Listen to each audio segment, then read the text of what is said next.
Assalamualaikum warahmatullahi wabarakatuh.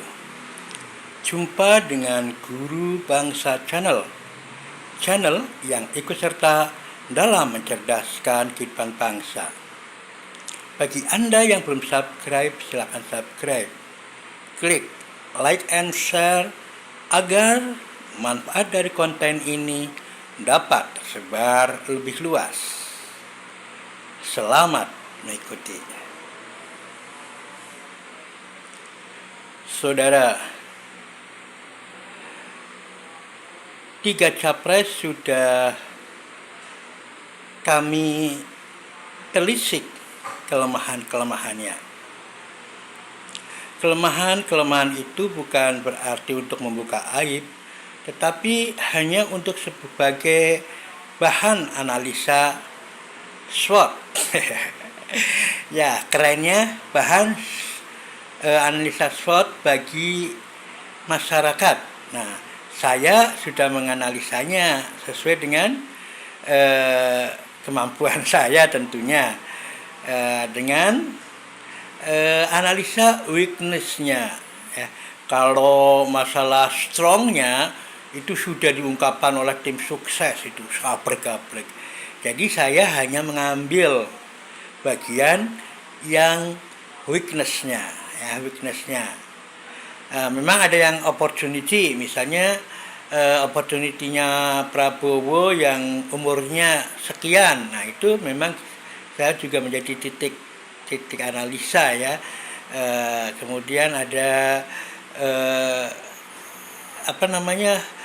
tantangannya. Nah, itu juga beberapa saya berikan. Nah, ada yang menggelitik dan protes, kok Anies nggak disampaikan kelemahannya, cuman membahas kesalahan buzzer, membidik kelemahan Anies yang ditembak zigzag. Sebetulnya dalam kasus Anies itu, waktu saya menyusun itu, kira-kira kalau sudah tahu kelemahan di Ganjar, contoh lainnya adalah bagaimana menembaknya yang tepat.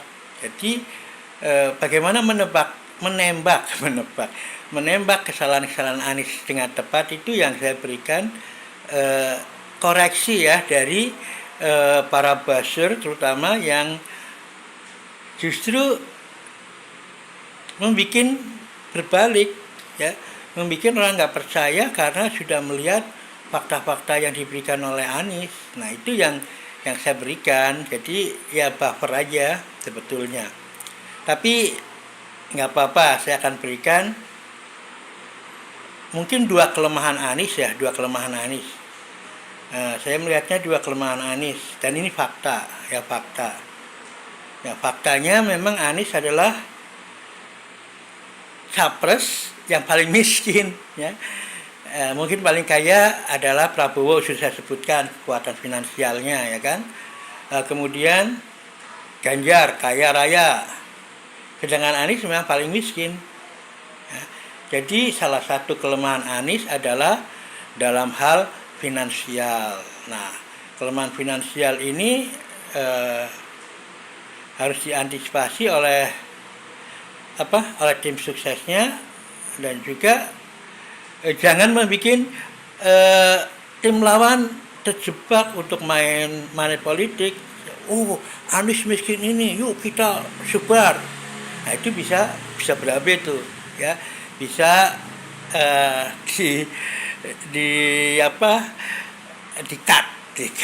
didiskualifikasi nantinya, ya. Jadi jangan sampai kelemahan Anies di bidang finansial itu justru menjebak lawan-lawan menjadi lebih amburadul, lebih barbar dan sebagainya. Ini harus hati-hati, ya. Tadi saya ada yang mungkin saya tidak tahu dari pihak mana, dia itu makanya Anies nggak kemana-mana karena uang apa, yang sumber uangnya ditahan. Dia nggak nyangka kalau yang eh, konsumnya jauh lebih besar ada di partai sono. Kalau kaosnya sih merah, kalau kaosnya merah, tapi kan kita nggak tahu. Kalau kaosnya putih aja bukan golput kok. Ya, jadi salah satu kelemahan Anies adalah finansial. Eh, Mengapa ya Anies itu tidak kaya raya ya? Padahal dia menjabat menteri, menjabat gubernur, dan itu keren ya kan, gubernur yang paling di daerah yang paling kaya kan. Nah, dalam makna memang 60% peredaran uang kan ada di Jakarta ya. Kok Anies nggak kaya ya? Nah, inilah jawaban saya. Saya tulis ke teman-teman, ya kelemahan Anies harus diakui finansial, karena Anies tidak memperkaya diri saat jadi menteri maupun jadi gubernur. Saya bandingkan waktu itu ya, waktu itu masih baru 4 tahun. 4 tahun penambahan kekayaan Anies itu sama dengan 1 tahun penambahan salah satu wali kota di Jawa Tengah. Tentu tahu, yang 1 tahun penambahan uangnya melebihi 4 tahun Anies jadi gubernur DKI. Ini fakta, makanya saya katakan enggak ini ya, enggak percaya diri. Termasuk ketika faktanya dia juga ada utang itu ya, walaupun itu sudah ada pembicaraan, tapi kalau Anies sampai punya utang itu ya karena tidak, penambahan kekayaannya tidak sampai ke 50 miliar. Penambahannya itu hanya kekayaan dia waktu itu hanya 9 miliar, 10 miliar.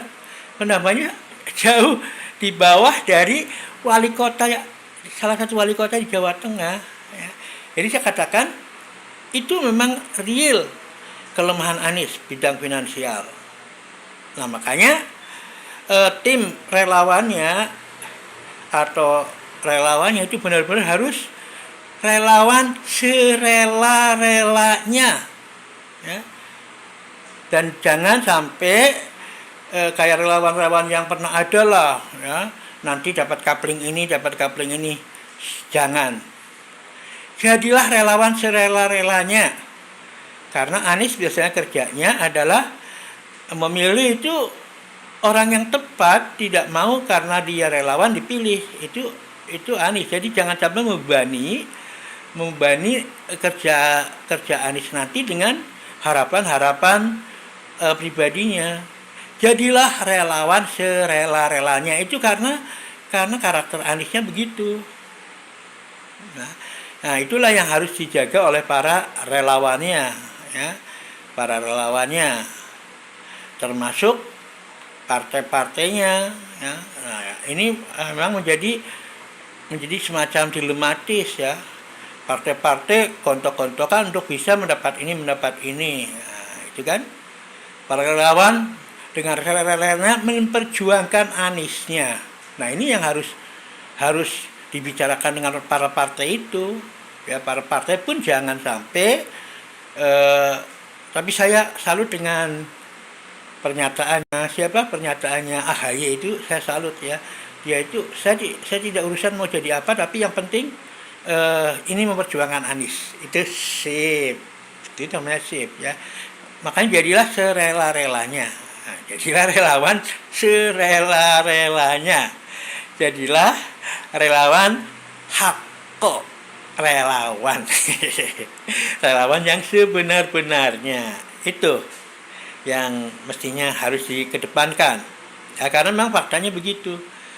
Dan yang kedua adalah kelemahan Anies itu ini terkait dengan posisinya dia juga.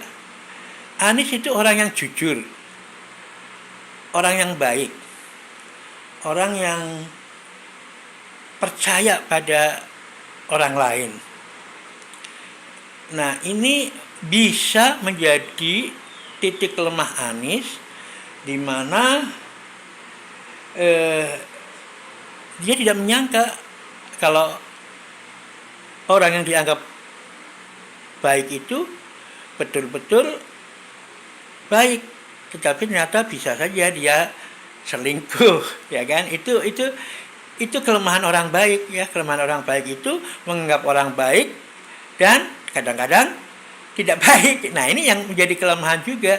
Nah, ini mudah-mudahan tidak terjadi pada Anies. Mudah-mudahan saya mengenal beliau itu ibadahnya kuat, jadi insya Allah istikharah dan sebagainya akan membantunya untuk memilih yang tepat.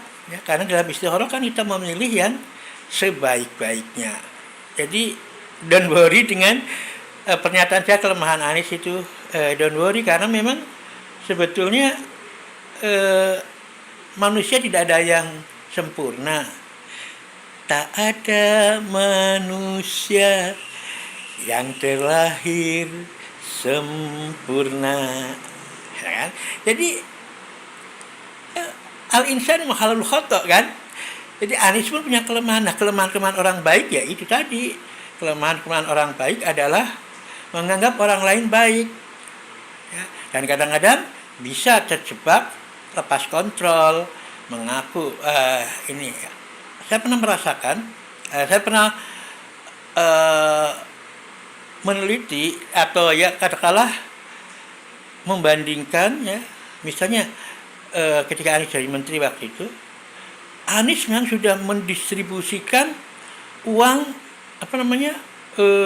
tunjangan profesional. Karena saya guru, saya jadi melihat di dalam konteks itu sudah dibagikan sejak awal anggaran, ya kan, sudah dibagikan. Tetapi di Jakarta ini turunnya yang namanya tunjangan profesional itu kayaknya Masya Allah, sepertinya didepositokan dulu oleh bawah-bawahannya, ya. Ingat ya, yang sekarang menjadi pejabat-pejabat di tingkat atas itu kan rekrutan ABS loyalitasnya Orde Baru, ya. Jadi masih banyak itu saat itu, ya, yang saya sampai waduh, ini kok didepositokan bulan-bulanan. Ya kan, kalau katakanlah didepositokan 1 bulan, diundur 1 bulan pencairannya dari sekian triliun kan banyak. Waktu itu saya hitung sekitar 200 jutaan itu diperoleh itu. Nah, itu saya lihat, oh ini permainan di bawah yang Anies sudah mengeluarkan untuk tunjangan itu dari laporan pertanggungjawaban itu jelas, ya kan? Tetapi udah berakhir tahun anggaran masih ada yang belum dicairkan.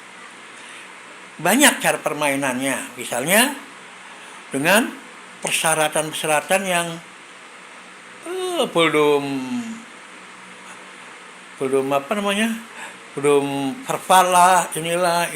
Nah, itu sebetulnya satu yang memang Anies sudah yakin, percaya pada bawahannya bahwa mereka pun bekerja seperti Anies. Ini anggaran dikeluarkan, tapi di bawah didepositokan. Nah, itu kan karena ada kelemahan dari orang-orang baik, ya. Kelemahan orang baik adalah menganggap orang lain baik, padahal orang lain belum tentu baik. Itu masalahnya, ya.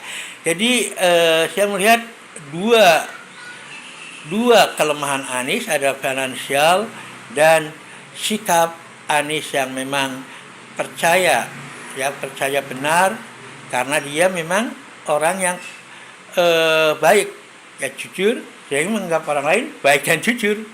Nah, ini yang memang harus kerja tim Anies nanti agar tidak terjadi seperti itu. Ya, tidak terjadi seperti itu. Tidak terulang hal-hal yang justru memanfaatkan kebaikan-kebaikannya. Nah, ini yang perlu diperhatikan. Itulah beberapa catatan kelemahan Anies yang saya pikir ya memang itu ya realitanya begitu. Jadi saya katakan sesuai realita, sesuai dengan ini saya ya, pengamatan saya. Saya tidak mau hanya jare-jare ya. Saya tidak mau jare-jare, apalagi dari sumber-sumber hoak. Hoak itu no way.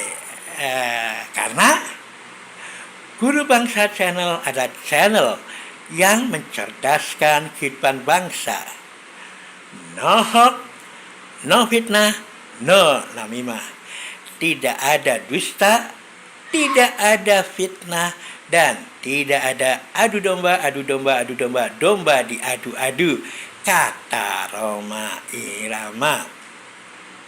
Mudah-mudahan bermanfaat. Bila ada kata yang pecah, jangan disimpan di lemari. Bila ada kata yang salah, please deh, jangan disimpan di hati.